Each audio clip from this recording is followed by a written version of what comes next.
Hi everyone, it's Carolyn Moor with the Modern Widows Club. I had a really interesting day yesterday and I thought I would just go ahead and share it with all of you.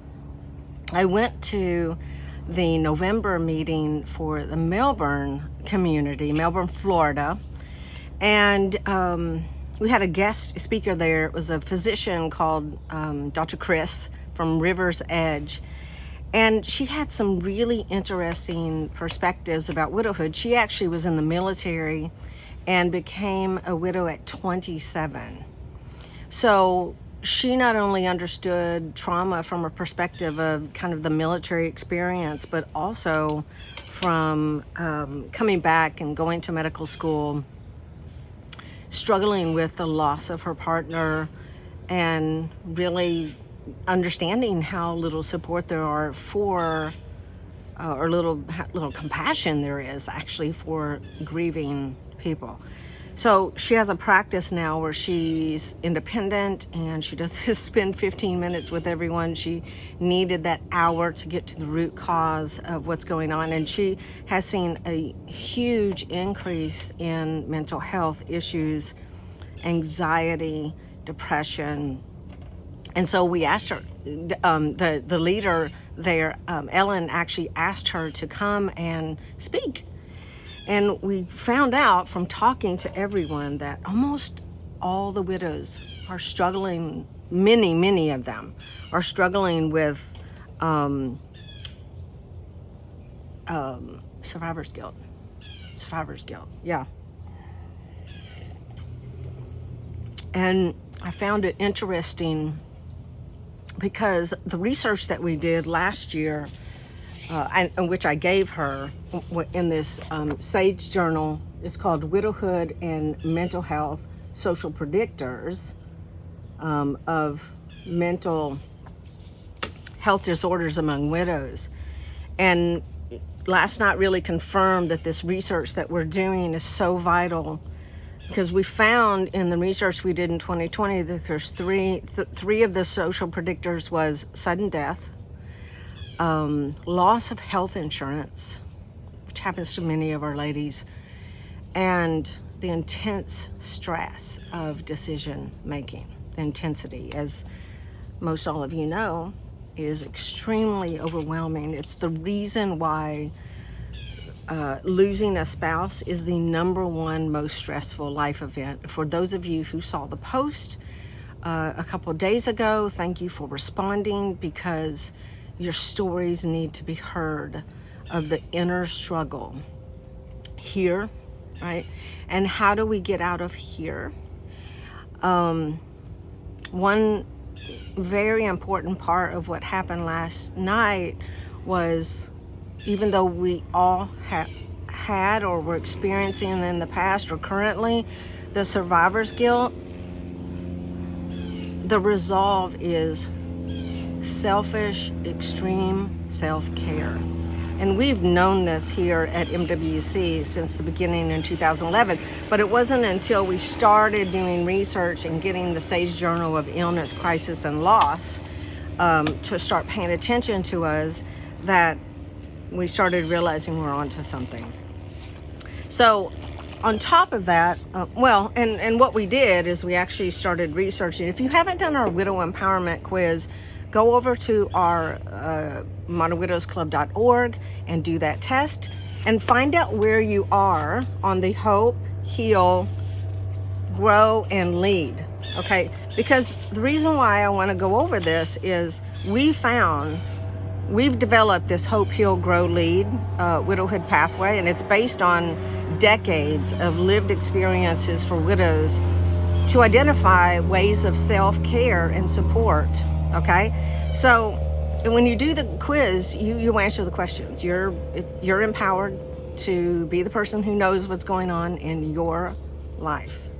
That's what I love about this, is it's a beginning point. And this quiz was created by a mental health therapist in Modern Widows Club who is also a widow.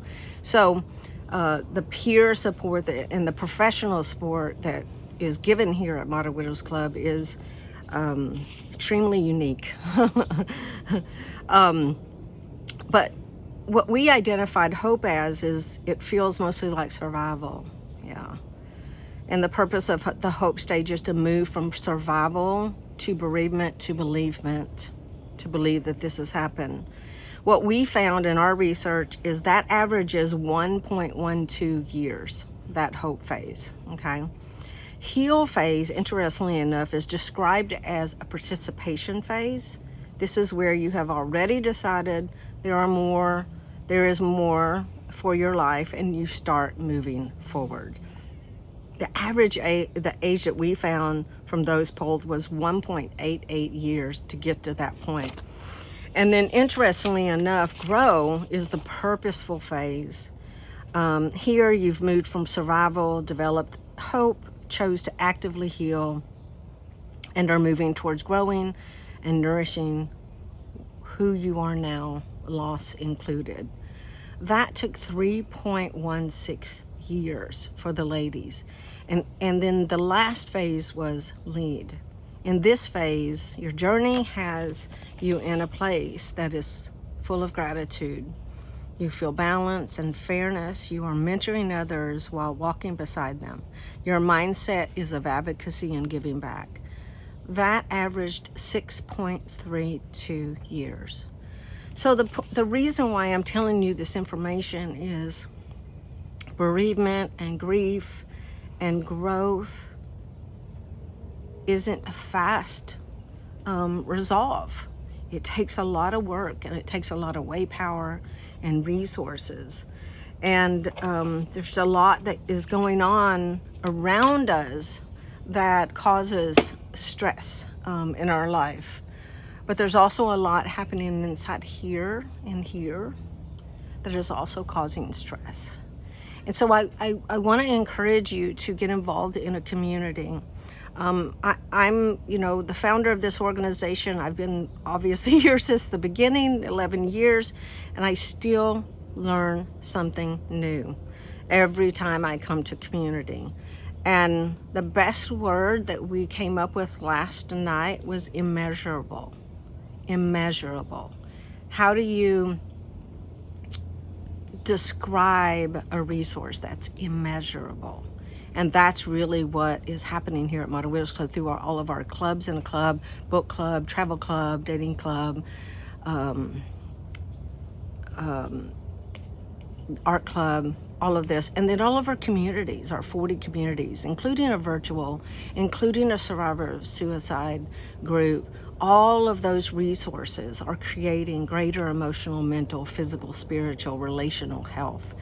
And it matters. And I actually spoke to a daughter yesterday in an interview for Hofstra University, and it was really interesting to hear what she had to say about the daughter's perspective and what she has had to do in order to help her mother, right? So that's why we've created now the Legacy Club, and we invite our daughters to come to our Widow Empowerment event because we're educating the next generation. And the next generation has something to say about how their mothers are treated today, right? And then they need support. So I live in Florida, as you can kind of tell from this backdrop. I live in Florida, and I'm constantly going to the leaders of this state. I have been attempting to get with the governor and the first lady to talk about the needs for widows in the state of Florida. And yesterday I got an email back finally, and they basically handed me over to the Department of Elder Affairs to connect with my local area on aging, and said that there's assistance there for seniors in my specific area. And this is part of the problem and the education piece and the advocacy that has to happen, because I sent them all of Modern Widows Club's information and what we're doing to ask for funding, to ask for support, to ask for compassion for the 1.17 million widows and widowers in the state of Florida. And not all of them are elder, okay? Elder refers to someone who I guess is over 65. I don't know, I have to look it up and see what they consider elder. But the average age in our organization is 52. And the average age in the United States is 59. So this is a lack of knowledge. It's a lack of understanding the actual data on widows. In Florida, I looked it up. We have 63 nonprofits, 23 are global, 19 are military, which as far as military widows go, there's 450,000 and 13 million in this country. So military widows are the smallest, but have the most resources. Civilian widows, we had 19, and almost all of them were not holistic like we are. So in a lot of ways, Modern Widows Club is lifting a very heavy weight on supporting widows, understanding them, listening them, creating research that backs what's really happening with their mental health, emotional and physical, and demanding that we find justice, that we find health equity. And that's what we do here at MWC that makes us uniquely different. And I'm so grateful you have found us. So please take advantage of every program that we have, where there's a video collection or an event or a community to connect with or a club. I'd love to see you over there.